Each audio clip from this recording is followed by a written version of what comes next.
So, good morning, everyone. Today we will learn noun. So, you all know about the noun from the very beginning that noun is the name of a person, place, animal or a thing. सबको ही पता है कि noun क्या होता है. किसी भी चीज़ का नाम, किसी एनिमल, किसी ऑब्जेक्ट, किसी बर्ड, इंसेक्ट, हिल, माउंटेन, रिवर, ओशियन एक्सेट्रा, इन सब चीज़ों के नाम को हम क्या बोलेंगे? नाउन बोलेंगे.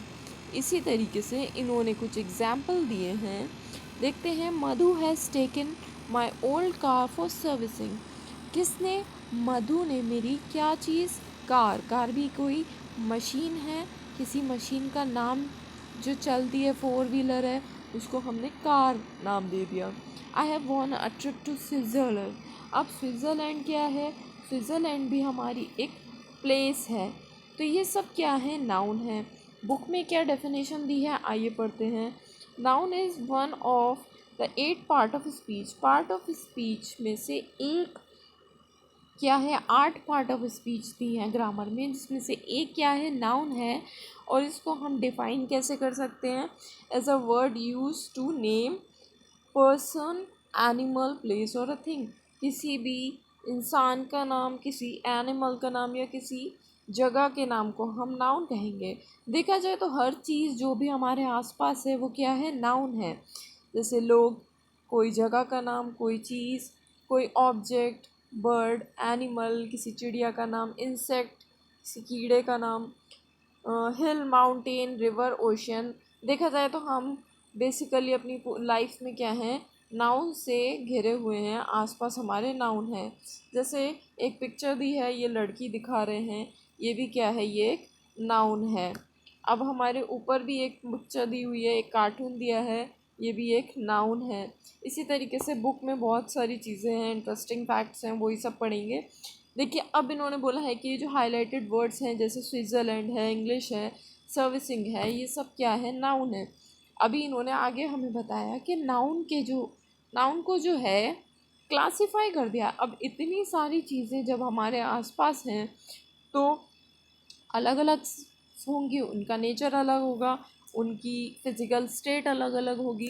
तो आइए पढ़ते हैं कि कौन कौन से नाउन होते हैं और इनकी क्या क्या कैटेगरीज़ हैं, इनको कैसे कैसे डिफ़ाइन करना है, कैसे हम पहचानेंगे.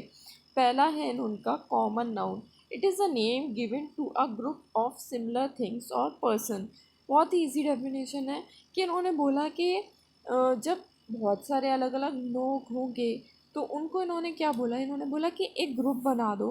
ये क्या है? एक ग्रुप का नाम रख दिया इन्होंने. बहुत सारे लोग हैं. अब जैसे स्कूल में बहुत सारे बच्चे हैं तो इन्होंने उसको क्या बोला? एक ग्रुप बना दिया. अब स्कूल के अंदर बहुत सारे बच्चे हैं, ये सबको अलग अलग डिफ़ाइन नहीं किया जा सकता.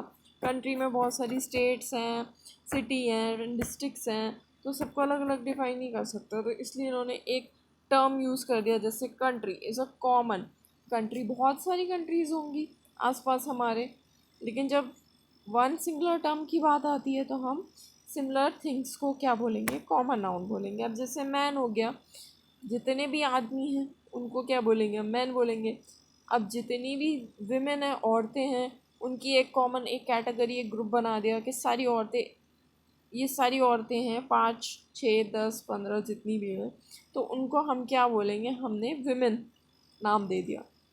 अब दुनिया में बहुत सारी कंट्रीज़ हैं तो इन्होंने क्या करा? उसको नाम दे दिया कंट्री. ऐसे ही बिल्डिंग.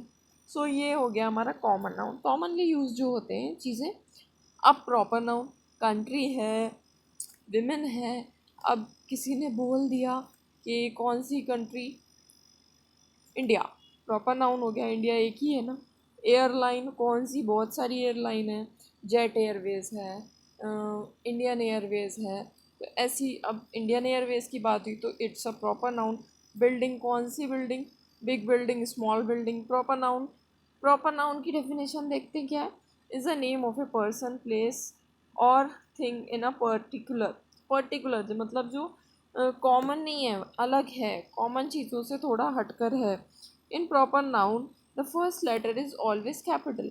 प्रॉपर नाउन में हमेशा लेटर कैपिटल होता है. अब देखिए, पेरिस में कैपिटल पी है. ठीक है. He is visiting Paris this summer. कहाँ कहाँ जा रहा है? पेरिस जा रहा है. तो कौन सा 10-12 पेरिस तो नहीं है, पेरिस तो एक ही है ना। The conference will held in Kochi. तो देखिए के बड़ा है इसमें भी। इसी तरीके से स्टैटफोर्ड यूनिवर्सिटी जो एक ही है, जैसे बरेली यूनिवर्सिटी एक ही है, 10-12 तो नहीं है ना। Abstract noun, very interesting noun. Abstract noun denotes the name of quality of a person or a thing. Abstract noun denotes the name of quality of person or thing. अब किसी की, इंसान की क्वालिटी जो हम देख नहीं सकते, ऐसी चीज़ें जो हम देख नहीं सकते फील कर सकते हैं। हैप्पीनेस हो गई, ऑनेस्टी हो गई, काइंडनेस हो गया, फॉरगिवनेस हो गया।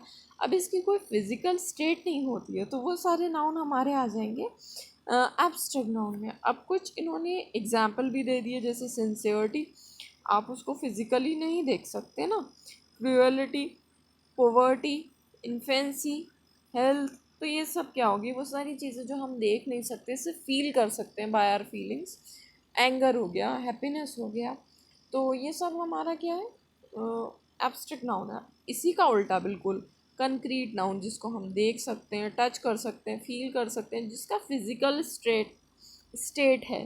Concrete noun are those noun which can be touch and see and they are opposite of abstract noun, बिल्कुल उसका उल्टा। जैसे एयर को हम टच फील नहीं कर सकते, सिर्फ फील कर सकते हैं, लेकिन उसका कोई फिजिकल स्टेट नहीं है। अभी देखिए एब्स्ट्रैक्ट नाउन में, कंक्रीट नाउन में क्या आ गया, टेबल, हाउस, विमेन, जो हम देख सकते हैं, जिसका कोई फिजिकल एग्जिस्टेंस है। फिफ्थ है आपका material noun, the noun that denotes the name of matter और substance as whole is called material noun. वो सारे जो भी चीज़ें मटीरियल से बनी, किसी मटीरियल से बनी हुई हैं, जैसे वुड हो गया, आपका गोल्ड हो गया, मिल्क हो गया, ऐसे सब्सटेंस जो किसी भी मैटर और सब्सटेंस को एक होल स्टेट में फॉर्म कर दें, जिसको हम बोलेंगे मटीरियल नाउन। अब जैसे हनी हो गया, आयरन हो गया, मिल्क हो गया, वुड हो गया, वूल हो गया, ये सब क्या है आपके मटीरियल नाउन। लास्ट आता है आपका, अब आता है आपका कलेक्टिव नाउन। कलेक्टिव नाउन क्या है, नेम और group of a person consider as one individual collective noun को यूज़ किया जाता है। जैसे अब देखिए, जैसे सोल्जर्स है, सोल्जर्स, बहुत सारे सोल्जर्स हो गए, अब कलेक्टिवली हम उनको क्या बोलेंगे, आर्मी।